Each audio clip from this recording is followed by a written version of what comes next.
Student, कल हमने 6th class का जो पहला अध्याय है क्या, कब, कहाँ और कैसे के बारे में आधे जो टॉपिक थे उसकी जानकारी प्राप्त की। तो लास्ट टॉपिक था वो था देश के नाम, जैसे अपने भारत है, भारत का इंडिया, इंडिया का भारत कैसे नाम पड़ा, उसके बारे में हमने जानकारी प्राप्त की। अगला जो पॉइंट है वो है अतीत के बारे में कैसे जाने। तो अतीत एक शब्द है, जो अतीत है वो है क्या शब्द, पर्टिकुलर उसका मतलब समझे आप लोग। तो अतीत एक इतिहास की जो जानकारी है वो हम यहाँ पर अतीत के रूप में जानकारी प्राप्त कर रहे हैं। तो आपकी जो पुस्तक है, पुस्तक के पेज नंबर 4 के ऊपर ही इसके बारे में दिया गया है। जो मैं आपको जो पढ़ा रहा हूँ आप अपनी बुक खोलकर उसमें किताब में जो लाइनें दे रखी है उसको आप अवश्य देखें, उसको ध्यान से पढ़ें जो दिया हुआ है। तो अतीत के बारे में जो इतिहास है, उसके जो साक्ष्य हैं, उनकी जो जानकारियां हैं, वो हमें कुछ ऐसे स्रोत होते हैं जो इतिहास में पुरातात्विक जो वैज्ञानिक है वो खुदाई के माध्यम से या अन्य स्रोतों के माध्यम से हमारे सामने लेकर आए हैं। उनमें से एक महत्वपूर्ण चीज है पांडुलिपि, जो आपने शायद अब तक नहीं पढ़ा होगा, लेकिन हम इतिहास के बारे में आपको बता रहे हैं। जो हमें इतिहास या अतीत की जो जानकारी है वो पांडुलिपियों के माध्यम से प्राप्त होती है।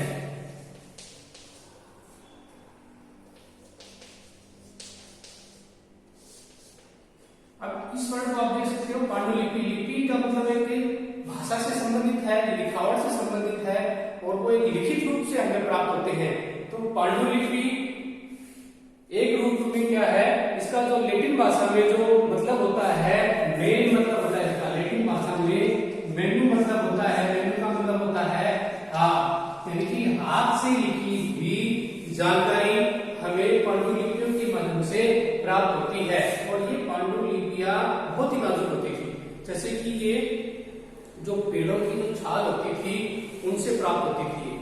तो उस समय जो हिमालय के क्षेत्र में पाया जाने वाला पेड़ होता था, उस पेड़ की छाल, जिसका नाम था पेड़ का ब्रुज जो पेड़ था, उसकी जो छाल होती थी, उस छाल के ऊपर जो विद्वान होते थे, वो विद्वान उस समय के जो राजा होते थे, उनकी जो प्रजा होती थी, उनके जो व्यापारी होते थे, कृषक होते थे, उनकी जानकारियां पांडुलिपियों के माध्यम से ब्रुज नामक छाल के ऊपर लिखा करते थे, जो एक प्रकार से बहुत ही नाजुक होती थी। इसके अलावा जो ताड़पत्र होते थे, जिसे हम ताड़पत्र बोलते हैं, ताड़पत्र पर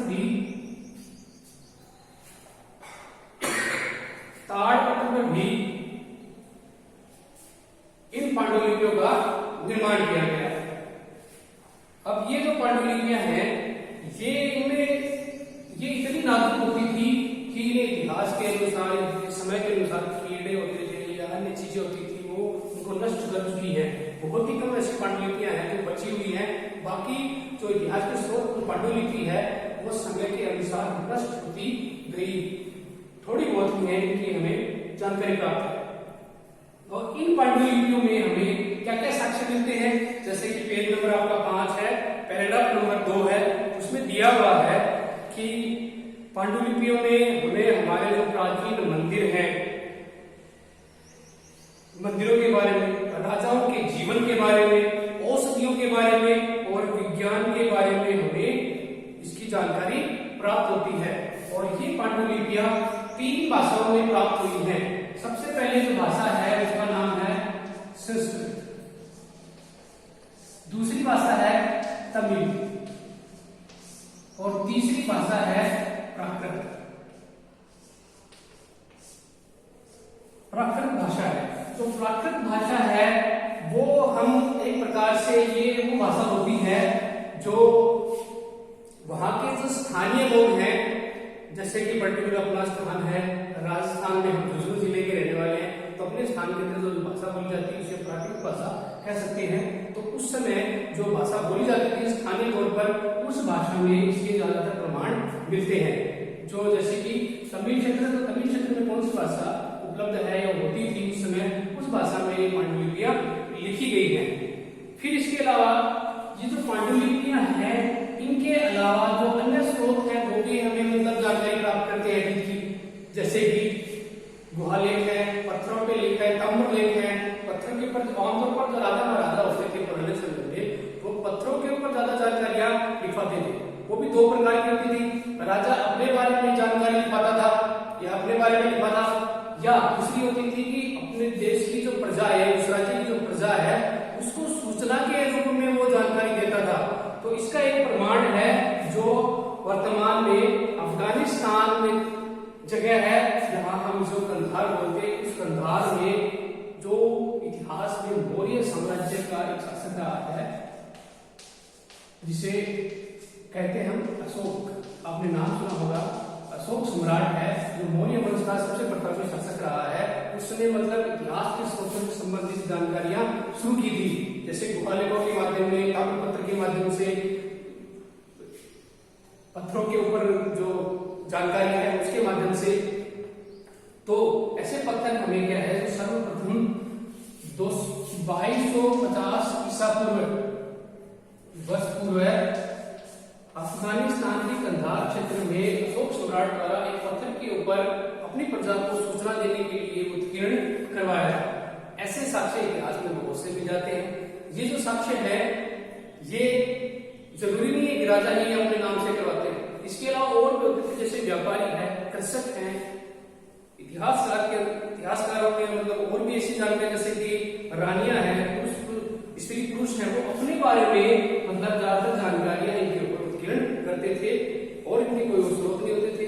आमतौर पर यही स्रोत पांडुलिपि है या पत्थर के ऊपर लिखे हुए साक्ष्य हैं, उनके माध्यम से ये जानकारी प्राप्त होती है। तो आप कृपया करके 5 नंबर का पेज है, उसके ऊपर दूसरा जो पैराग्राफ है उसमें आप इसको अध्ययन करिए। उसमें चित्र भी दिया हुआ है, उस चित्र के माध्यम से आप देख सकते हो एक पत्थर है, पत्थर एक शिला है, शिला के ऊपर कुछ मतलब जो शब्द उत्कीर्ण है वो उस समय की भाषा है, जिसे हम प्राकृत भाषा बोल सकते हैं।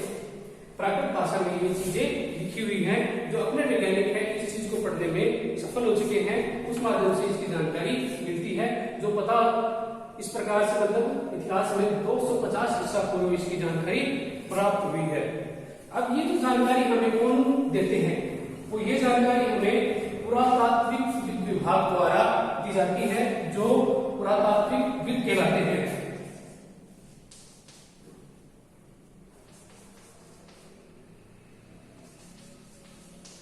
पुरातात्विक विद्वान जो पुरालेखा विभाग से संबंधित होते हैं, वो इन चीजों की जानकारी हमें प्रदान करते हैं। और ये जानकारियां खुदाई के माध्यम से या अन्य प्रकार के स्रोत है, जैसे कि हथियार है, औजार है, बर्तन है, आभूषण है, या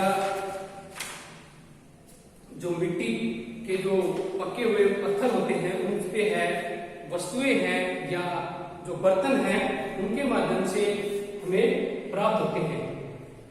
इनके अलावा यानी कि बर्तन है या आभूषण है, इनके अलावा और भी कई ऐसे साक्ष्य हैं जो इतिहास में हमें प्राप्त हुए हैं या पुरातात्विक विद्वानों को प्राप्त हुए हैं।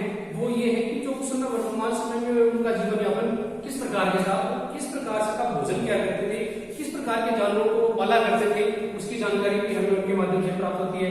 जैसे कि आप पेज नंबर 6 के ऊपर देखेंगे कि वहां उस समय जो जानवर होते थे उनकी जो हड्डियां हैं, चिड़िया है या मछली है, उनकी हड्डियों के माध्यम से भी इतिहास में इनकी जानकारियां प्राप्त होती हैं।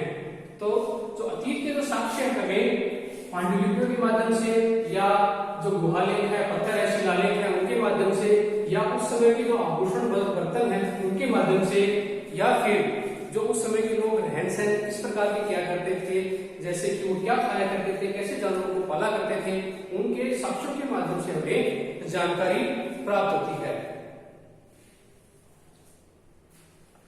तो इस प्रकार हमने आज का एक पॉइंट है अतीत के बारे में हम कैसे जानकारी प्राप्त करें, ये हमने आज का इसका समाधान आपको यानी इसके बारे में आपको हमने अध्ययन करवाया। कल जो है हम जो पेज नंबर 6 और 7 है उसमें जो टॉपिक दिए हुए हैं उनके बारे में जानकारी प्राप्त करेंगे, फिर उसके बाद में आपके क्वेश्चन आंसर हम करवा देंगे। तो आप लोग ये जो मैंने अभी आपको पढ़ाया था, कल की कक्षा में जो मैंने आपको पढ़ाया था या अध्ययन करवाया था, उसके बुक में रीड करें, क्योंकि अब की बार जो आपका जो सिलेबस है उसमें थोड़े बदलाव है, उसमें जो क्वेश्चन आंसर है वो थोड़े जटिल है, तो अब आप अध्ययन करोगे तभी उनके आंसर कर पाओगे। धन्यवाद।